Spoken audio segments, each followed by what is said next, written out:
మాజీ ఎమ్మెల్యే వల్లభనేని వంశీ పాపాలు పండాయి. గతంలో అధికార మండతో ఆయన చేసిన విధ్వంసాలు అన్నీ ఇన్ని కావు.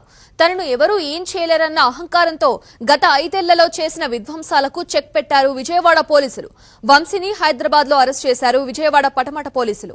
కిడ్నాప్, బెదిరింపుల కేసులో బిఎన్ఎస్ సెక్షన్లు 140/1, 308, 351, రెడ్ విత్ 3/5 కింద వంశీపై కిడ్నాప్, దాడి, ఎస్సీ/ఎస్టీ అట్రాసిటీ కేసులు నమోదు చేశారు. గన్నవరం టీడీపీ కార్యాలయంపై దాడి కేసులో A71 గా ఉన్న వంశీ సహా 88 మందిపై కేసు నమోదు చేశారు. గన్నవరం టీడీపీ కార్యాలయంలో కంప్యూటర్ ఆపరేటర్ గా పనిచేస్తున్న సత్యవర్ధన్ ఫిర్యాదుతో పోలీసులు వంశీని అరెస్ట్ చేశారు.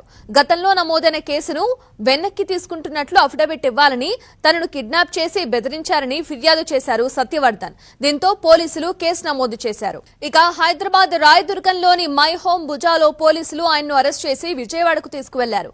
కిడ్నాప్, దాడి, ఎస్సీ/ఎస్టీ అట్రాసిటీ కేసులతో పాటు గన్నవరం టీడీపీ ఆఫీసులో కంప్యూటర్ ఆపరేటర్ గా పనిచేస్తున్న సత్యవర్ధన్ ను వంశీ కిడ్నాప్ చేసి బెదిరించినట్లు ఆరోపణలున్నాయి. టీడీపీ కార్యాలయంపై దాడి కేసులో తనను బెదిరించి తప్పుడు వాంగ్మూలం ఇప్పించారని సత్యవర్ధన్ పోలీసులకు ఫిర్యాదు చేశారు. దీంతో విజయవాడ అదనపు డీసీపీ కృష్ణ సిబ్బంది హైదరాబాద్ చేరుకొని వంశీని అరెస్ట్ చేశారు.